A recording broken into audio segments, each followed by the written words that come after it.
Every team, every topic, everywhere. This is Believe. And joining us on this episode is our very special guest. It's his first time on the show. Show him some love. It's Cliff Avril, everybody. Thank you, guys. The theme song for Take 12 is... So is this a sample of one of Jay-Z's tracks? What's the doggone... it sounds like it's a sample. Honestly, I don't know. I feel like it's a sample, but I love it. Don't tell anybody for copyright purposes. My bad. Yeah, my bad. Welcome into the show, everybody. Seahawkspod@gmail.com is our email address. If you've got questions, comments, or anything like that, check out our sponsors, Heritage Distilling Company, Wiener Schnitzel. We're coming to you live from the Wiener Schnitzel digital studio, of course, 2 locations in Western Washington, in Everett and Fife. Check out Wiener Schnitzel for delicious hamburgers, cheeseburgers, corn dogs, hot dogs, bratwurst with sauerkraut. You can get everything with their delicious, look, I'm holding it up, chili sauce. I got a can. You got Heritage Distilling cocktails, Lofa, but I got Wiener Schnitzel chili sauce in a can. And you could get it with it or without. Of course, they also got delicious ice cream and root beer floats and all that good stuff. So I feel like they should have pretzels too. Did you say pretzels? Ooh, do they have pretzels? We're gonna have to check with I don't know why it made me feel like they should have pretzels. I don't know why. Like especially for Oktoberfest, right? Yeah. All right. I'll ask my boy Dominic. Yeah. We got a special request by Cliff Avril. Put it on the menu. Yes, put it on the menu and send me some. I got you.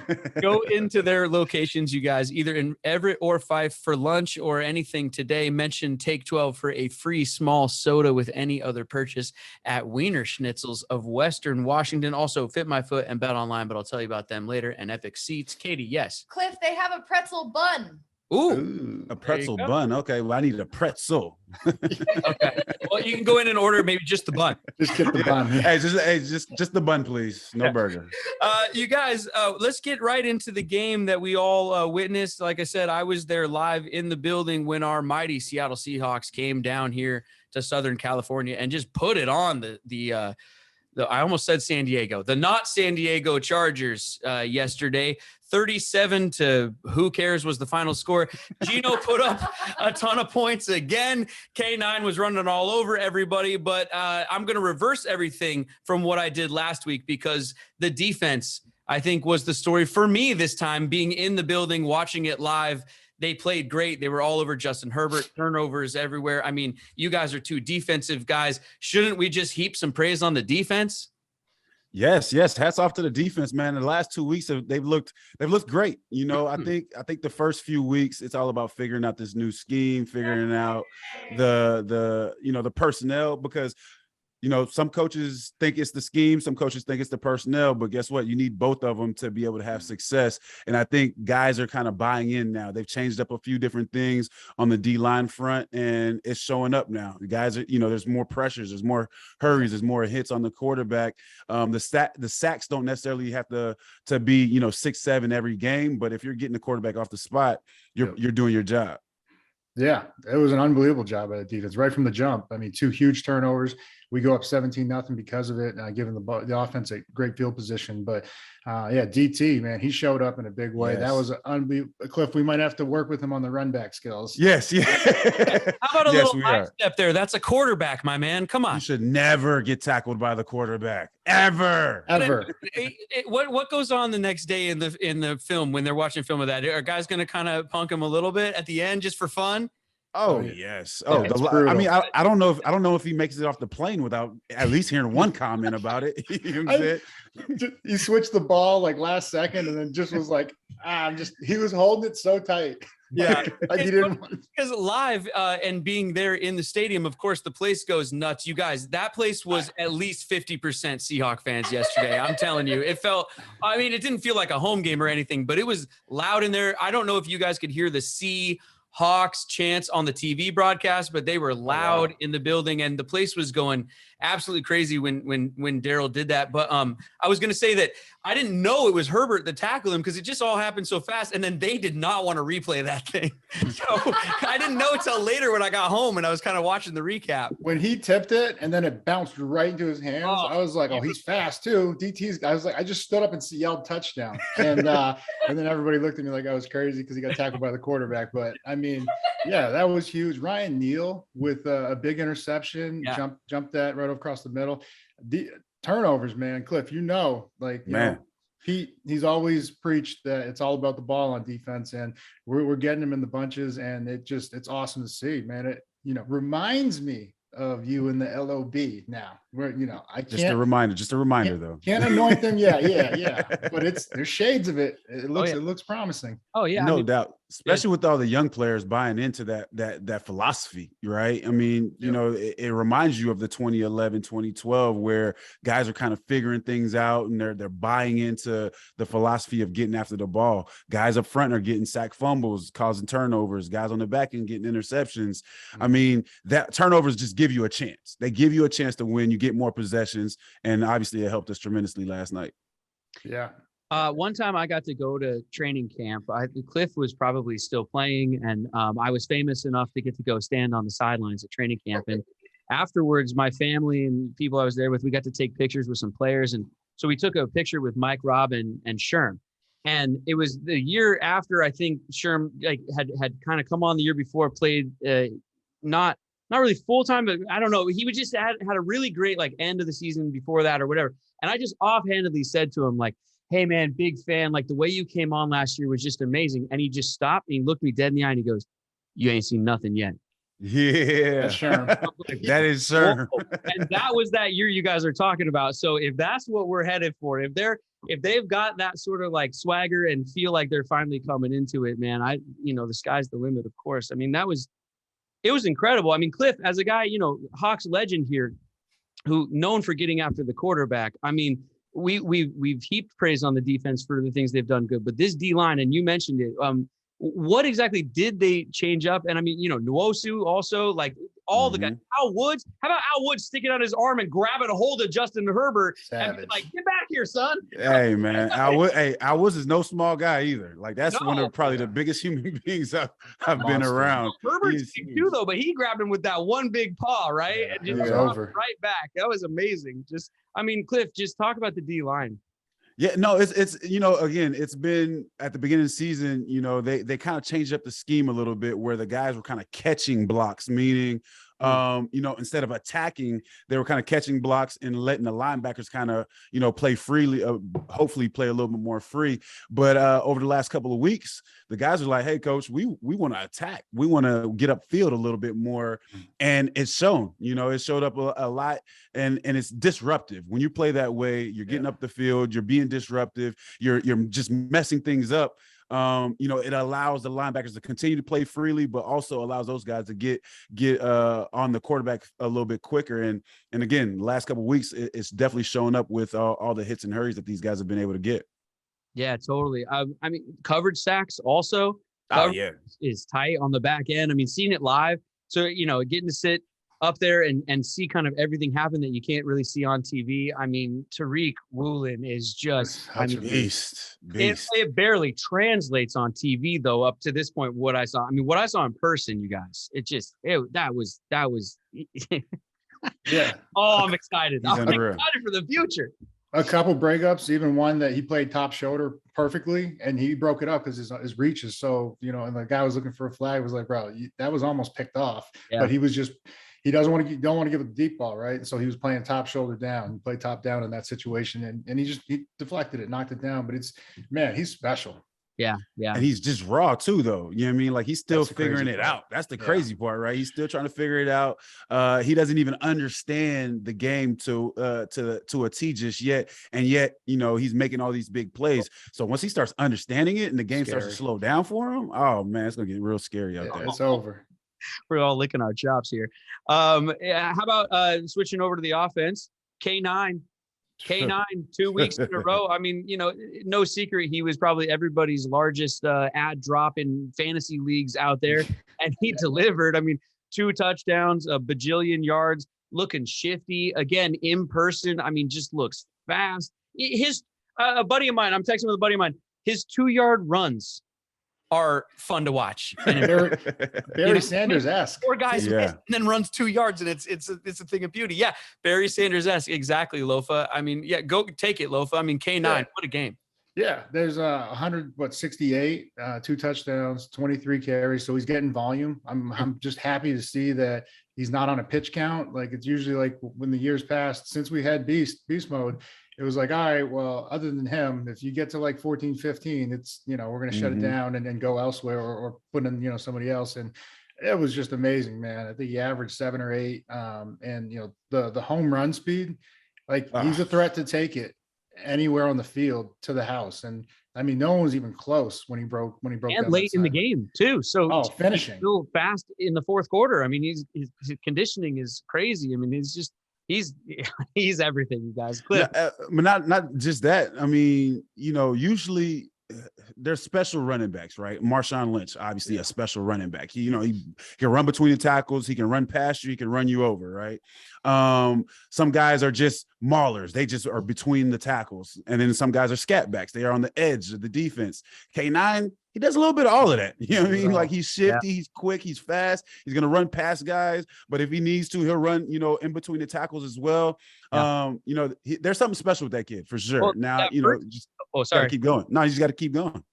I'm so excited to jump in here because I was going to say the second touchdown is the breakaway speed late in the game, which is incredible. The first touchdown was the fight to the goal line, the spinning kind of dragging guys reaching out. So yeah, both styles. It's just, I'm so excited for him. And what a game. I'm excited. I'm excited for him. Well, first of all, before you jump into the next one, I mean, just think about the rookie class in general. Yeah.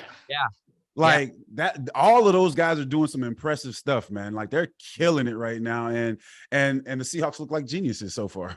Another great draft. Yeah. You just hope you get 1 or 2 possible starters in the first 3 years. They have 5 guys, 2 corners, 2 tackles, 2 of the most, the hardest positions to play, and they're not just playing, they're contributing to the wins and the outcome of these games. And so it's and to think that this is just the tip of the iceberg. They're going to get so much better once this game slows down. Even K9, there was a couple where he was quick to cut back, where if he just stayed front side, and there's 250 yards on just 3 more carries. Like he'll he wants some back, but you're not going to complain with that stat line he did. And running back is really one of the hardest positions. Like Cliff said, you got a Marshawn, you got usually the first rounders, an Adrian Peterson, Saquon Barkley. You count on those guys to come in and carry the team right away. And for this guy to do it in his first year, it's unbelievable because he's only going to get better too. Well, exactly. I wasn't really going to move on too much. I was just going to move to the O-line. Charles Cross, another rookie, right? But left tackle. Looks like could be another left tackle for the Seahawks in the long line of legendary left tackles for the Seahawks, from Walter to Okung to, I mean, we've had some great ones, and he looks fantastic. And clearly you can see it because not just Kenneth Walker, but I think as a team, they were averaging like 5.4 per rush, with DJ in there as well. And even Geno, when he would get on the edge, tons of room to run. And sometimes he was just throwing it anyway because they were open, which was great. Great game by the O-line, great game by the offense. And also, next player I was going to go to is Marquise Goodwin, 2 touchdowns. Receiver and great catches. The second touchdown catch was incredible with J.C. Jackson in coverage there. I mean, I think even with Marquise, like, we know what he's able to do. Like we playing against him when he was in San Fran. Like he's a beast too, right? It's just the fact that he just hasn't been getting as many reps as he would like, obviously. But now that he's out there, he's showing that he still has it. I think he was saying something about me being the old guy still making plays. Like he's definitely making plays, and he came up big for us. Just been dealing with some injuries. I think the hamstring kind of held him back, but. That's what he's capable of. And I mean, I'd be remiss if I didn't say it. Those were some beautiful throwing footballs. Yeah. Oh, well, no doubt. don't worry. Go there next. We're You let getting me him know. next. Don't worry. Yeah, great game by Marquise. I mean, a lot of people pregame, didn't know what was up with Tyler, and he's got an injury and stuff like that, and people just wondering who the receiver is that's going to step up, who's the true number 3 or whatever on this team. I mean, I think Marquise showed not even like a number 3. I think he's got higher talent than that, and had an amazing game. Just really, really, really great. I mean, they were covering our other guys, and he was doing what he needed to do on the other side. And we might need him going forward, depending on what happened to DK. Well, we just got good news on that. Pete just said that it's not too bad. He doesn't need surgery or anything like that. So that's awesome news. Yeah. That's awesome news. Oh, good. Okay. Well, I just have to do the live read right there. I was going to save it for the injury report, but Cliff jumps in. All right. Oh, my bad. My bad. All right. He dropped an Avril bomb. Just yes, doing what I do, baby. late breaking news. We didn't even have it. Brought to you by Cliff Avril. Hold on. I got a sound for breaking news. There it is. The injury report brought to you by Fit My Foot, who has revolutionized the footwear industry. They brought custom footwear to your smartphone with the ability to scan your feet through their award-winning app. You download their app for free. It's called Fit My Foot. It's just that easy. Just search it, find it, download it. And right when you open it, it has you scan your foot with your phone using your phone's camera. And then after you do that, you submit these scans, and they will then build for you and send you back some custom insoles if you choose. They get to you in 14 days, which is way faster than the podiatrist. And they are less of how do I say it? They're cheaper.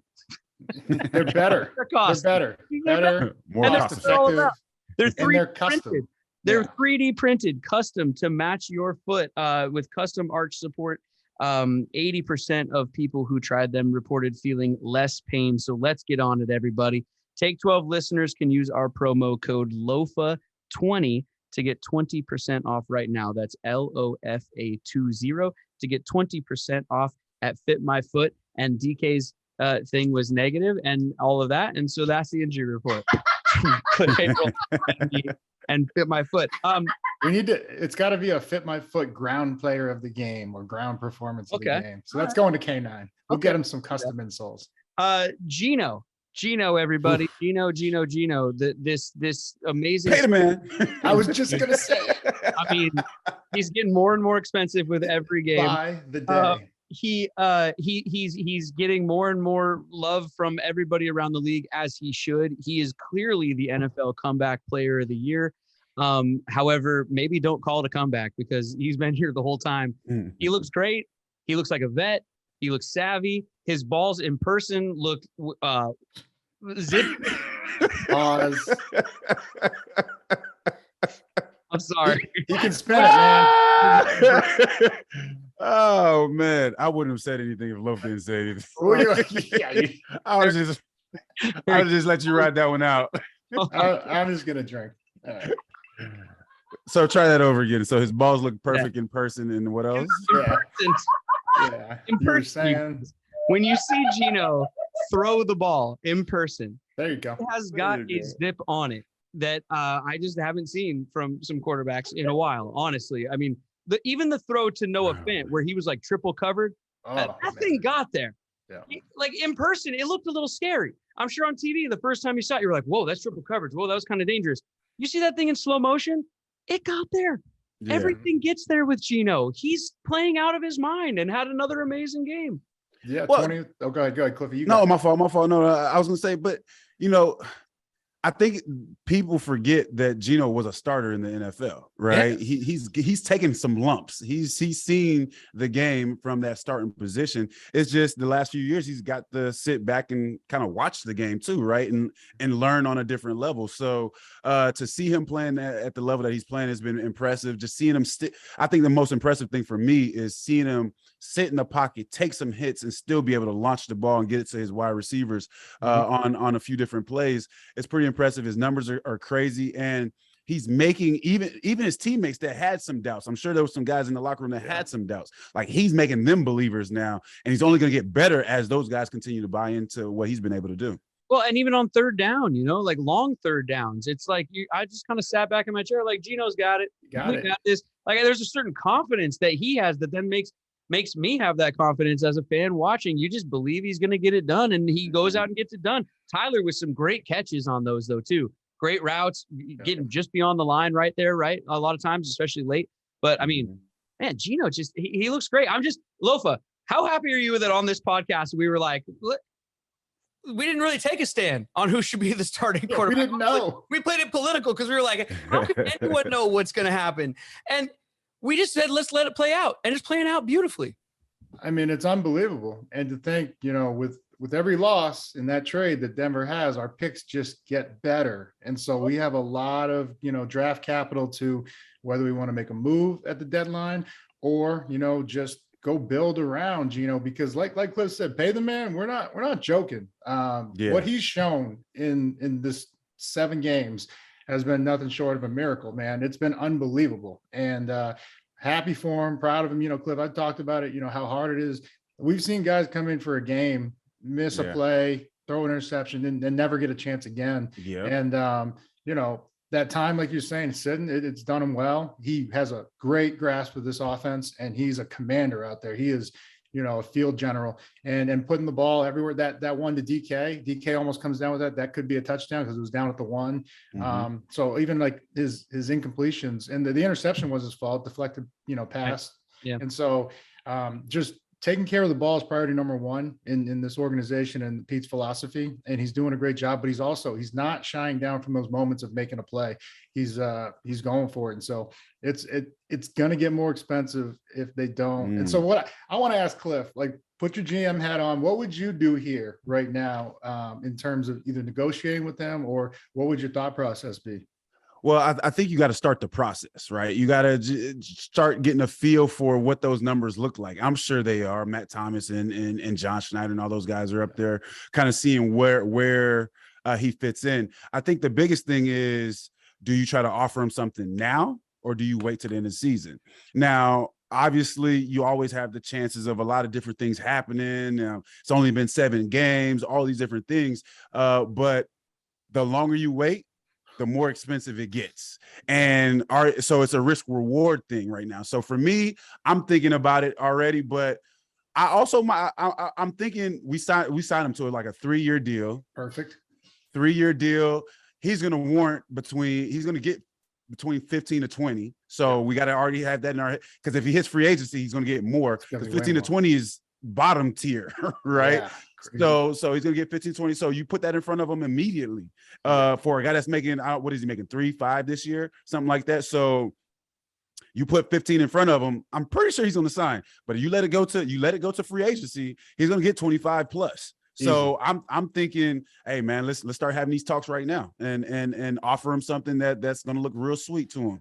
Yeah, because I mean, just skill set wise, he does a great job of using his legs. His pocket presence is amazing, but it's not really like he has to use his legs. And so, this is a guy that could potentially play another 5 to 7 years easily. Yes. And I think, with what you have around him, you can make a run at the Super Bowl with Geno, and just keep giving him more weapons, keep getting, guys up front on both sides in the trenches.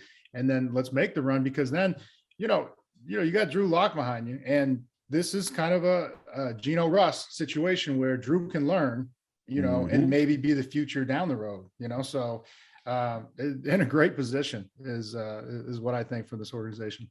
Hell yeah, man. If we have to point out anything that might have been a little bit suspect from the game, though, especially from where I was sitting in my seats inside SoFi, brought to you by by the way, our buddy Jimmy Seats hooking me up at the stadium there. EpicSeats.com is where you go.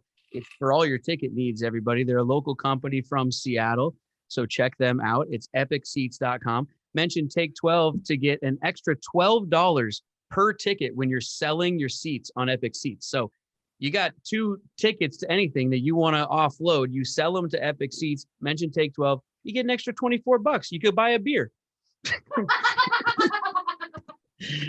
if you're buying at EpicSeats.com, you mentioned Take 12, you get 12% off when you spend $100. $100 bucks. It's epicseats.com, everybody. I need water instead of coffee. Let's be honest. I'm going to edit that part out. Don't worry. The parts that I want to talk about, or the one play that I want to talk about, is when we were up 17-0 and we're driving and they get a little too cute and try to pitch it to D. Eskridge. And I don't know whose fault it is or whatever, but I am gonna blame the coaches. That's what I'm gonna blame. I'm gonna blame the guys with the headsets on. Guys, let's just do what's been working. We're up 17-0 here. We're on the road. Because I got to tell you, from inside the stadium, when that happened, it got silent from the Seahawks fans that were there, because it was like, uh-oh. Now, we all saw what happened and everything turned out okay. But that was just one of those things where when you're up 17-0, let's just keep the hammer down and put it on them some more and not give them a chance to get back in the game. What did you guys think early there from that play? Because, I mean, D was in the backfield. Like, he's not one of our running backs. What are we doing? Well, but he is a special talent, right? So I think I agree with you, right? When things are working, let's keep it simple. Let's keep getting downfield. But in the same breath, it is the NFL and their game plan too. So you got to throw a little wrench in how they're processing everything, right? You gotta throw something in there to just make them think twice about what they thought was coming. Now that being said, again, keep things simple sometimes. Keep things simple. Keep using the things that have been working. But I do understand sometimes trying to put a little spin to things so you can keep people honest. Okay. All right. I wouldn't be surprised if there was like a toss reverse off of that, but we didn't get to it because the wide receiver didn't catch the ball. So I'm just saying, like, look, that was just your job. It's in the job description. It's kind of like the most important thing for your job. It's what we ask about you. Yeah. And so, but I guarantee you, like Cliff said, there's a wrinkle in there, and then all of a sudden, we got too cute, but I bet you they had another play coming off of that, whether it's a reverse pass or the toss pass or reverse. So things like that are planned to set up, but we didn't get to it. There's just weird coaching decisions. We were kind of talking about it a little bit when you guys got on here. Like, just there's weird coaching things. When you watch the NFL, you kind of watch other games out there around these new coaches going for it on fourth downs. There's all this conversation about analytics versus, your gut and all these kinds of things. Not field goals. Let me ask Lofa on that question. What's your thoughts on analytics versus your gut feeling or players or whatever? Like Moneyball, like looking at the numbers. Talk about like these teams now have like whole teams of people that are crunching numbers and then getting into coaches' headsets and saying, the like, house says go for it. What we should do is go for it here. Don't kick the field goal and go up 9. Let's and then coaches are listening to that. Do you think they should be, Lofer? Do you think they should just be going with their gut like they always have? I'm always open-minded to get better. So if that's what the numbers say, I'll listen to it. But it's a game of instinct. You can't teach football, like in terms of like knowing how to be a football player. Someone's got to have the instinct, and then you can work with the tools to get him better, at seeing the game from your perspective. But for the most part, points are at a premium in every game, you know? And so even if it's just 3 and like, it's not the sexy play to kick a field goal, it's, you just put your team and then momentum in a horrible position. Right. And then it really does play a factor, no matter how much anyone says, oh, well, no, it didn't play a role in the game. Well, it's like you lose by 3. You went for it 4 times on the goal line. You know what I'm talking about a year ago. The Chargers, just kept going for it. And they went 0 for 3 on the goal line when a field goal would have won that game. One field goal would have won that game. Well, Lofa, isn't there like a movie quote? It's like, never tell me the odds or something. I don't know. You finally stumped me. It's like, if I was the coach, like you'd have the person in your ear telling you what the percentage is or what the odds are or what the numbers say, or like when you're in Vegas playing blackjack, it's like, what's the book say on that? It's like, maybe sometimes I want to know, but sometimes I probably don't want to know. And I just want to hit on that 16 just because I want to. Just be consistent though. Like I think that's the difference, is being consistent. If you're not gonna do what the book says, then don't do what the book says ever. You know what I'm saying? It better work out. You better have that 5 get turned over. Otherwise, you better. Table. But I do think with the analytics piece of it though, I think there is a place for it. I don't think it replaces the human aspect of it, though, because a lot of things are the feel of the game. Yes, the percentages say, hey, you should run the ball in these particular situations, but you also got to know your personnel. You also got to know your style. You got to know, there's a lot of other things that play a role in that. So I think having the numbers and knowing what they mean is good, but it also has to fit into what you're doing in that particular situation as well. Can I tell you guys, in the building at the end of the game, Seahawks are up 14, 13, right? 14, Mm-hmm. 14. And they got 3 timeouts. We got the ball. We're just going to run it and try to just run the clock out, right? And we do. And they're not calling timeouts. And there's like 4 minutes left on the clock. Now, I know we're up 14. But I got to tell you, being surrounded by Chargers fans, they were pissed. And I would be too, because they're just sitting there watching the clock tick off while their defense stands around. Nobody's calling timeout. Now, like I said, I know we're up 14. I get it. But their fans were like, why are we taking these timeouts home with us? The book must have said stay. Book said stay. I mean, they had all 3 timeouts and the 2-minute warning and like 4 minutes left on the clock. And they just let the clock run out. I mean, now DJ did get a first down, right? Or we got a first down, which the game's over at that point. But even before that, they're not calling timeouts. They're not trying to get the ball back. It's these coaches' decisions, these weird younger coaches. And I'm telling you, the fans were not having it, especially in the stadium. And I'll say something. 4-2 football team. Yeah. 4-2 football team. Hey, and Pete, they give Pete shit when he uses his timeouts when, okay. But his philosophy and his thinking is like, well, I'm not going out without swinging. And if they fumble that snap, which it can happen. I mean, I watched, who was it? Someone went down to the goal line. The guy had a touchdown. I think it was the Cowboys game.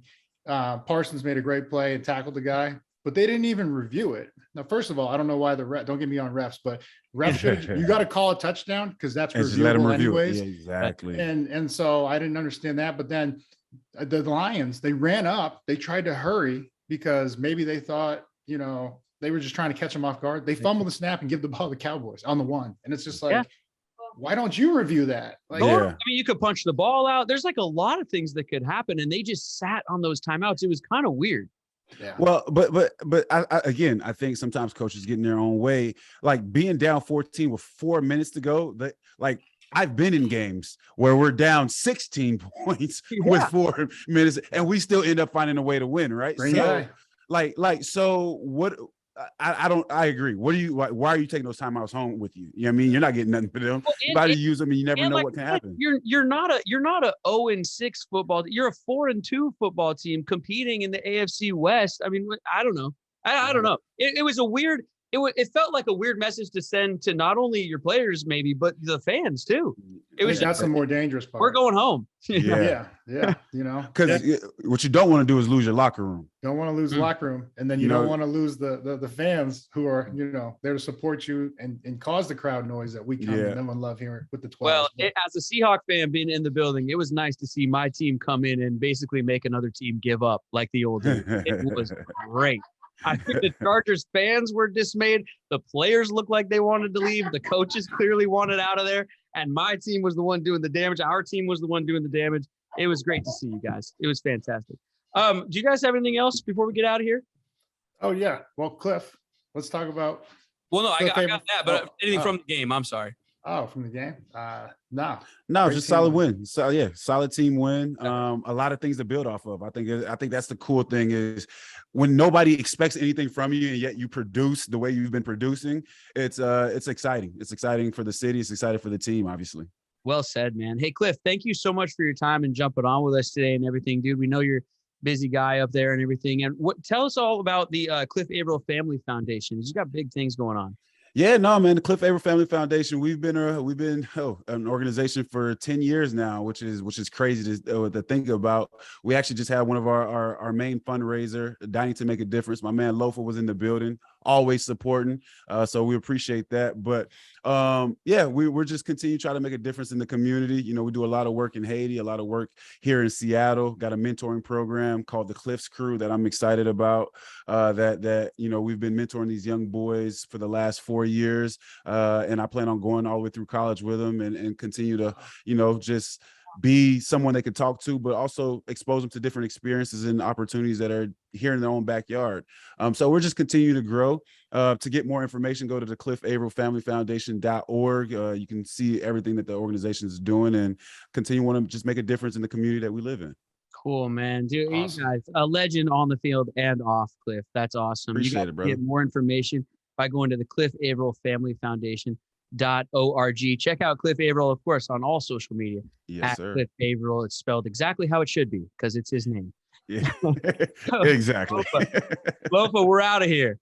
That's it for us. Appreciate you guys. Thanks for having me. Man, we appreciate you, Cliff. You guys, Appreciate it. check out our sponsors. Email us, seahawkspod@gmail.com. The sponsors, of course, Wiener Schnitzel, Heritage Distilling Company, Fit My Foot, betonline.ag. Also, of course, and epicseats.com. Lofa, what do you want to break it down to, man? I don't know. Cliff, we usually break it down. We put the arms in the. What do you want to break it down to, Cliff? Yeah, Cliff. Just put me on the spot. What is the D line? What is the D line? What did you guys used to break it down to? What did you and Mike Bennett call at the end of practice? Kick ass on 3. 1, 2, 3. Kick ass. Kick ass. Perfect.